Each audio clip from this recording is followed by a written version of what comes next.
Anderson, you flagged the wrong clause again. If we keep letting you slow things down, we'll never close this deal. That's what Madison Torres said in front of the entire strategy team. No thanks for catching a potential regulatory nightmare. No acknowledgement that I'd just saved Pacific Industries from a federal audit. Just that condescending tone like I was some relic blocking her path to the C-suite. I'm Bob Anderson, 52 years old. After 6 years in the Navy, I joined Pacific Industries at 27 and spent the last 19 years keeping this company's regulatory house in order. 23 years total taught me that shortcuts kill people in the Navy, shortcuts kill companies in corporate. Same principle applies in risk management. You cut corners, people get hurt.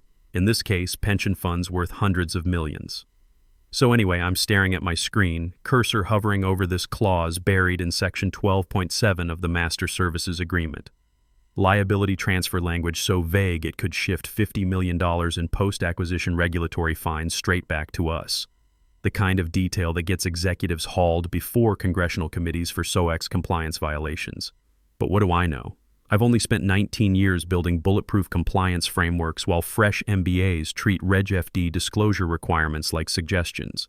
They used to call me the company's insurance policy. Now I was slowing down progress. The culture started shifting the moment they brought in Madison, our new director of business development. 29 years old, top-tier MBA, shoes that cost more than my monthly car payment. Day 1, she called my documentation legacy thinking. Day 3, she started routing decisions around me through Ashley Porter, the CEO's 26-year-old granddaughter who once asked if Dodd-Frank was a law firm.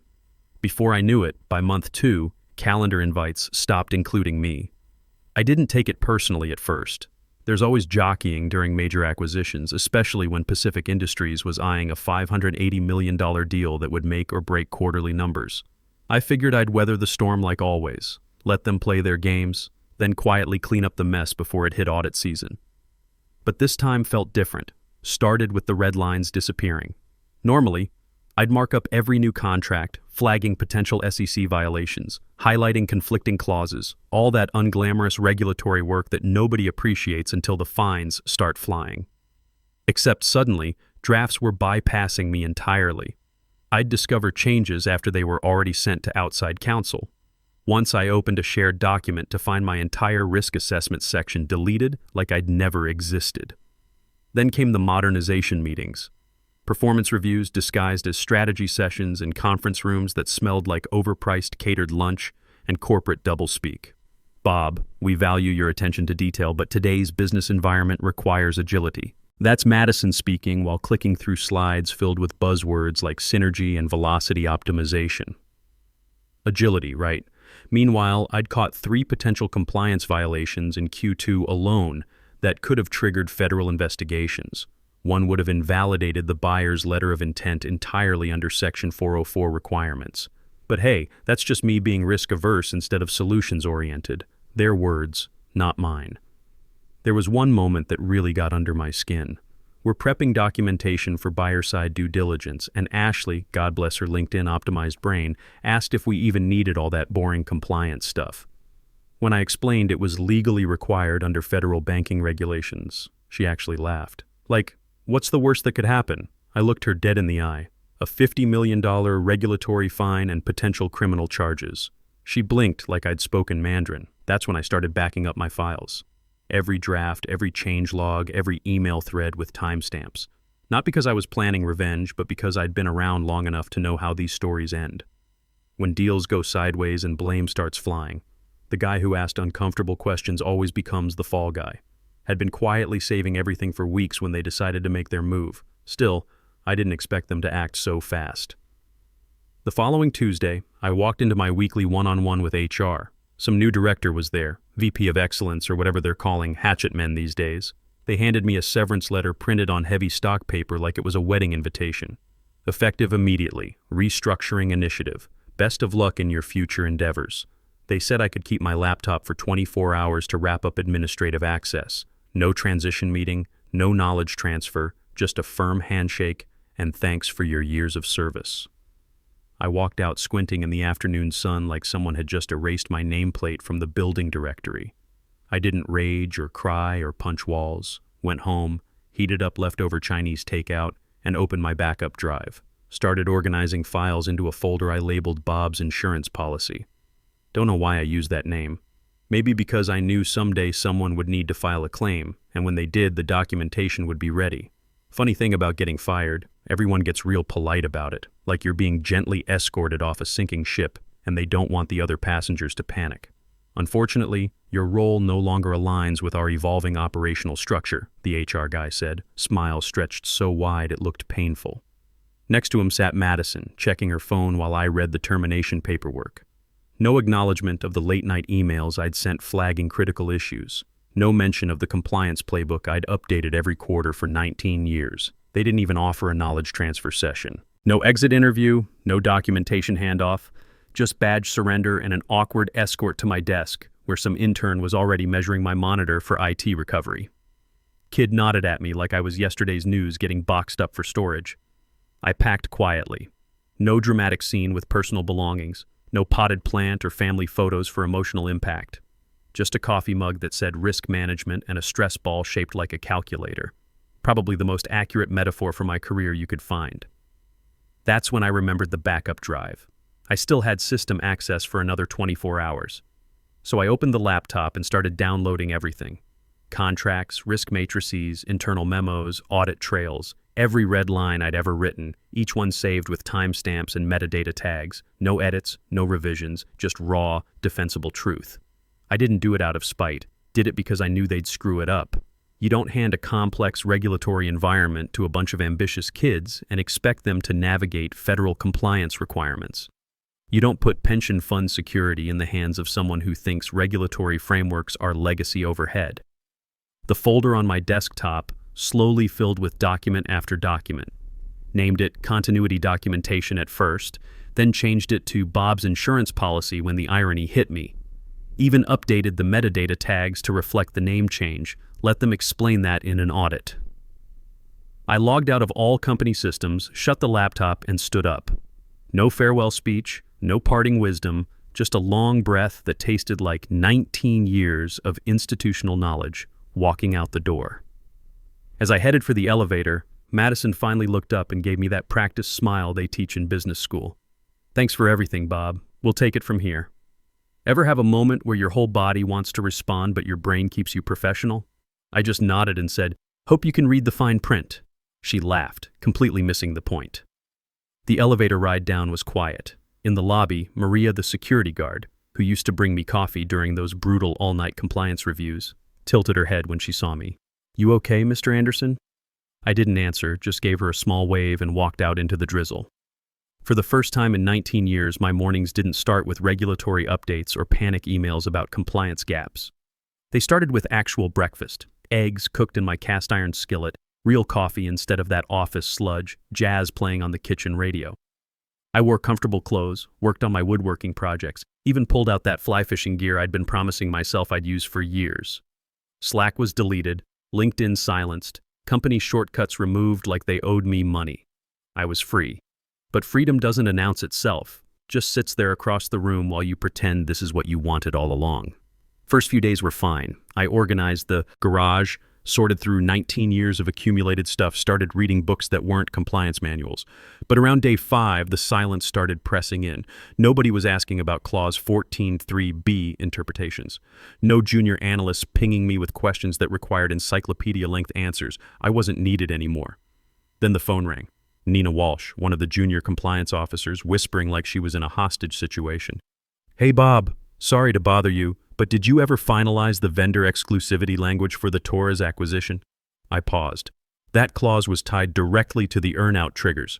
Miss that and you're looking at automatic penalty provisions. I caught myself. Not my circus anymore. Not my regulatory monkeys. "Should be in the shared drive," I said, keeping my voice neutral. "Right. But your version had the breakdown analysis, and the current file just says TBD pending review." Dead silence on the line. Then a quiet "okay, thanks" before she hung up. I didn't ask follow-up questions. Didn't want to know. Until the second call came. This time it was Kevin Murphy, senior compliance analyst. Solid guy, no drama, just facts. He never called unless something was seriously wrong. "Bob, we've got a problem. They sent the compliance packet to the buyer, but the signature authorities don't match up. There's a gap in the vendor certification schedule, and somehow your authorization codes are still in the system, but none of the documents are properly executed. I closed my eyes. Kevin, I'm not there anymore. I know, but the buyer's asking if you could walk them through the documentation structure. He sighed. I told them I'd reach out. Kevin, I'm not there anymore, I repeated, then hung up. I stared at my desktop wallpaper, some generic mountain landscape that came with the computer, and opened the Bob's insurance policy folder. Everything was there, clean and precise and completely irrelevant because they didn't want careful. They wanted fast, so let them speed right into that regulatory iceberg at full throttle. That night I grilled a real steak, drank beer from an actual glass instead of my old world's okayest risk manager mug, turned off my phone and watched a classic war movie. Tried to forget that somewhere in some buyer's due diligence folder, my name was floating like a ghost nobody wanted to acknowledge but couldn't quite delete. Turned out, Nina had given the buyer's team my contact info. Smart girl. She knew something was wrong and figured they needed to talk to someone who actually understood the documentation. So anyway, 3 days later, my phone rings with a number I don't recognize. Mr. Anderson, this is Sarah Martinez from Morrison & Associates, legal counsel for the acquisition. We're reviewing vendor compliance history, and your name appears on most of the audit documentation. Would you have time for a brief conversation? My brain did some quick math. If the buyer's legal team was calling a former compliance officer directly, something had gone seriously sideways. This wasn't routine due diligence. This was damage control disguised as process review. What kind of conversation? I asked. We're seeing some discrepancies between documentation versions, and we understand you authored most of the original compliance framework. Would you be available for a call tomorrow morning? I sat back in my kitchen chair, coffee mug in hand, looking out at my yard where I'd been planning to install that new deck. The old instincts kicked in.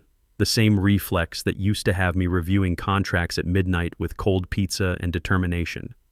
I'd be happy to help clarify things. The following morning, I'm on a conference call with 6 lawyers I've never met, all of them asking very specific questions about very specific clauses that shouldn't have been confusing to anyone who'd actually read the documentation. But apparently, that was the problem. Section 9.3, Sarah said, sharing her screen.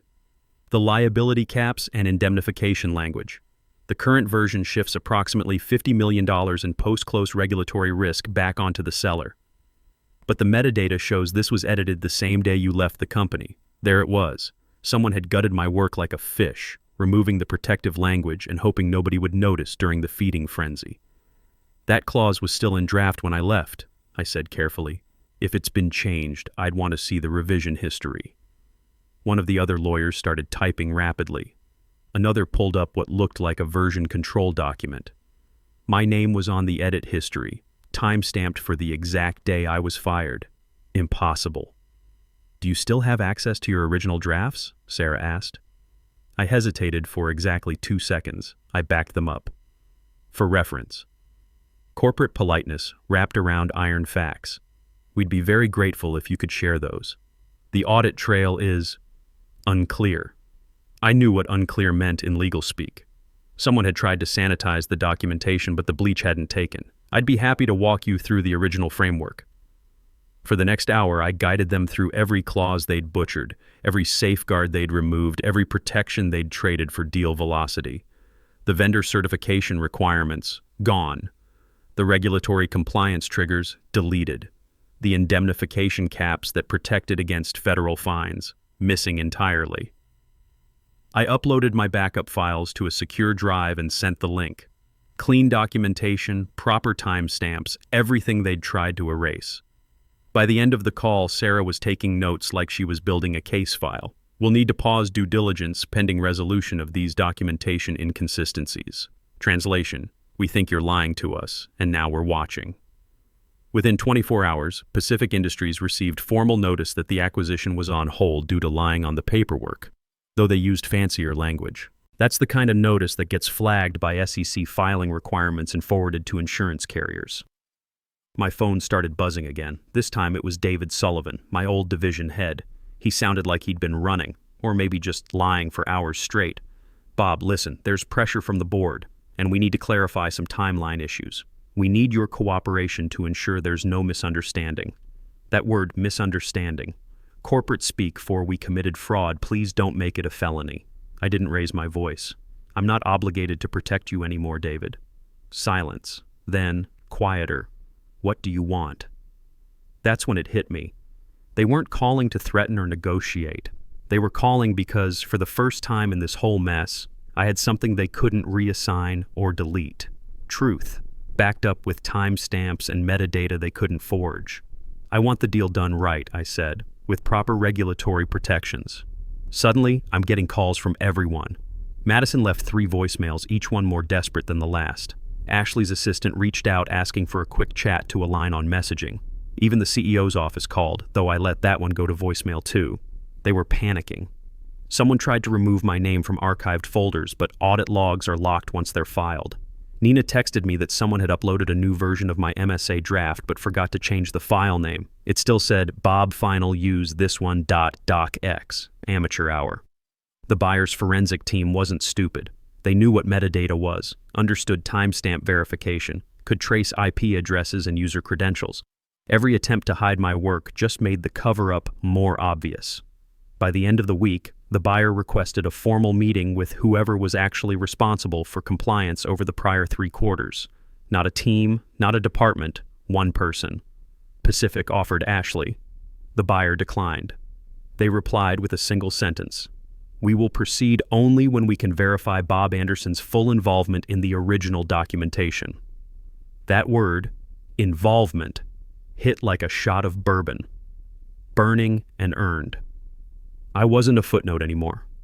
I wasn't slowing things down. I was the audit trail they forgot they were signing over.